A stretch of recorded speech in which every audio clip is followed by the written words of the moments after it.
We are now 8 weeks into the Gofundme campaign and we've gone past the 40% mark of our goal of 90,000 Australian dollars. What a top effort! As a reward for your donation, you will get your name drawn onto the boat and announced over YouTube. So who do we have new this week to be welded permanently to the boat? We have David Olsen, who has given before but now is going to go on the Column of Heroes. You heard right, people. The Column of Heroes, to be seen forever on my channel. We also have Mark Lapierre the Wise, who has been a constant supporter of this channel for many years. To be drawn up on the boat, we have a few people that have given before: Scott Tromp, George Trado, Darren Edelman, John Williamson, Kyle Yarborough and Phil Craddock. Thank you all for donating and supporting the Elcano World Challenge. If you want to be on the list or welded permanently onto the boat, the links to the GoFundMe campaign is in the description. G'day good people, this is a community announcement. The community of sailing into freedom. You might have noticed that the views over the last few weeks have, well, what's the technical term? They're in the toilet. YouTube apparently has changed the algorithm, I've heard.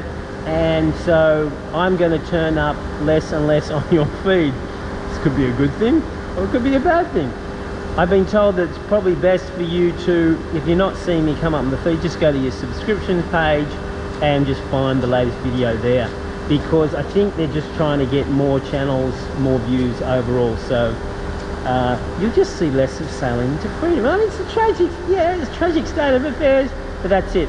If you can, if a few of you are feeling so inclined, maybe put in the comments of, you know, go to subscriptions, because there might be a few people, actually there's probably about 13,000 people, that going, we're sailing into freedom. How come I'm not getting any notification?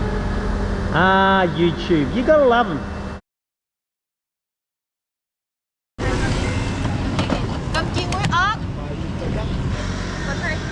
I'm gonna have a meal by the road. I've learned a few of the kids' names. This is Kung Fu and Cat. Is that right? No, Can's gone. Can. No, that's Ann. No, that's Can. That's Can.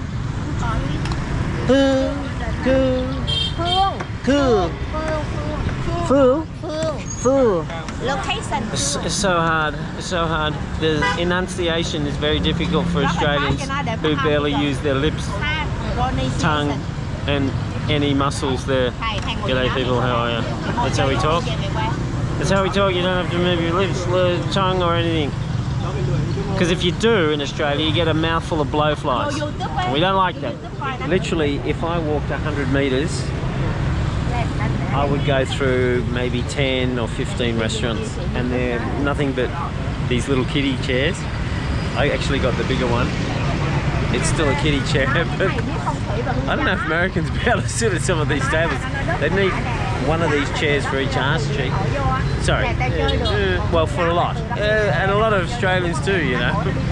But literally, it's just someone on a barbecue plate. And it's just this area here, and there'll be, I don't know, 10 of them going along, and then there'll be a restaurant, like with tables, still little chairs. Yeah, lots of variety, lots of choice. And the food is delicious and super fresh.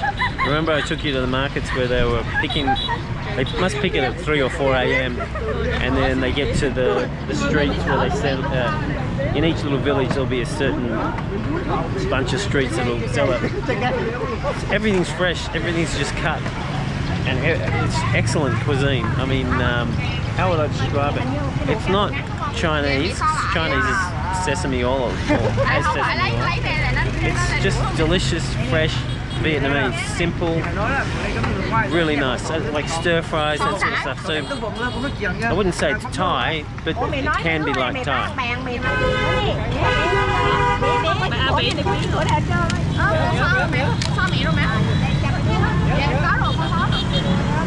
I thought they were placemats, people. You put your played on. But, and unbelievable seafood. They got seafood. Like, you know when you go to the markets, you know, Australia or America, you buy prawns that are sitting dead on, you know, on ice. Well, these are live, usually, on the street. It's amazing. And here we're having pippies. Well, I don't know what the Americans call it, but we call these pippies. They're really good. But, yeah, this has got some zing. And you eat the pippies just by picking them up and slurping them out.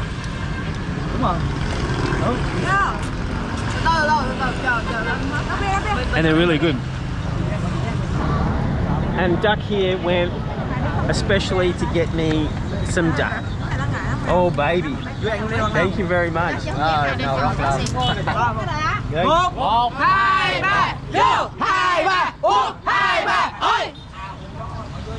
got water, people. Yeah, I know. What a pussy.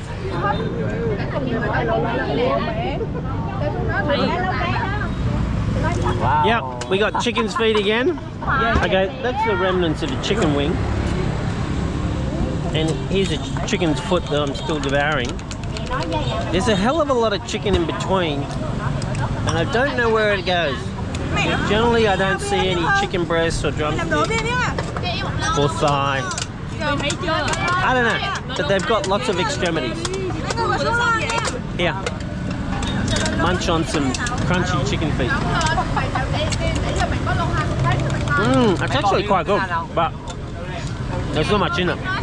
It could be a conspiracy with all the restaurateurs going, oh, we're going to take all the chicken breasts and chicken thighs and chicken legs and we'll sell it to the Europeans and we'll give all the other stuff to the Vietnamese. It's very harsh, people. Okay, Oni-chan. Oni-chan. Em mời Huỳnh.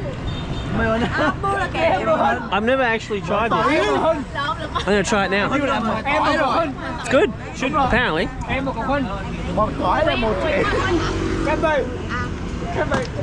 Alright, I don't know how I'm going to... Yeah. It's going. Yeah. So you got a toothpick and you pull it out. And apparently you dig it in here. In the sauce, the And Oh, quá ngon. it's like...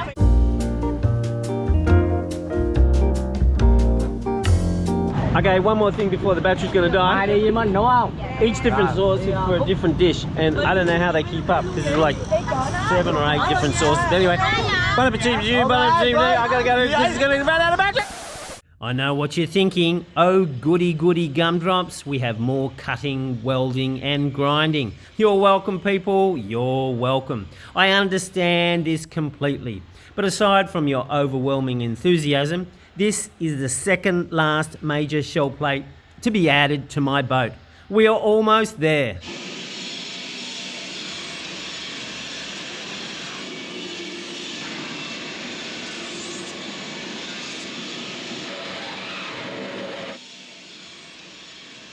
This is Hull 2's daggerboard housing, and it is a work of art.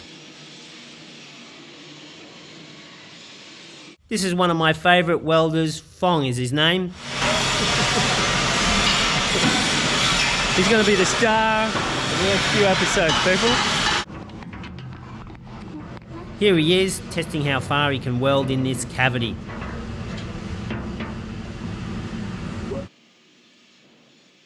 I'm just testing the small cutouts. We need 507mm square for my boat. That would fit the Lumar size 60s. These are just simply too small. Okay, I checked with Jeffrey. They just cut them out small. There was some difference in the old plans and new plans. But yeah, they're all listed as Lumar 60. So 507 cutout. So they're going to be another 90 something mil wider.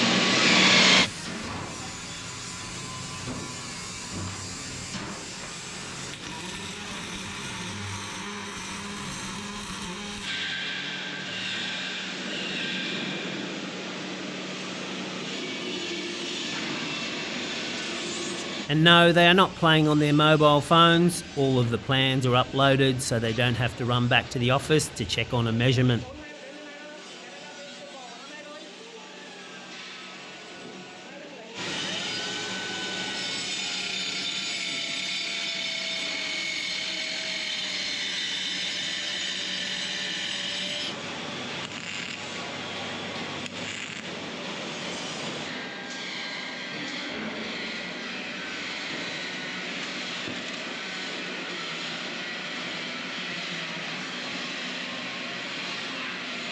I have almost daily Teams meetings with Bart to keep everything on track.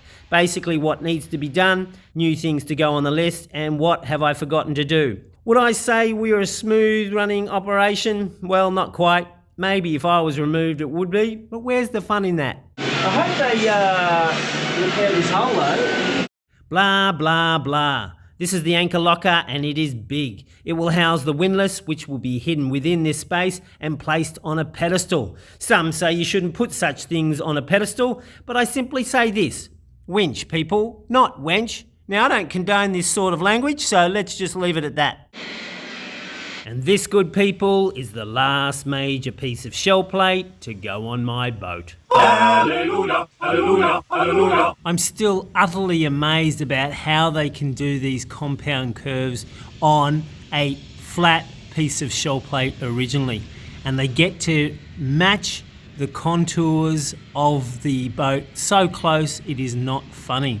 I know they have the profiles in the MDF and they keep on checking it, but that's a two-dimensional thing, and when you're putting those profiles onto the shell plate as they're bending it, they have to have some imagination about how it tapers and how it varies in the other direction, in the longitudinal direction.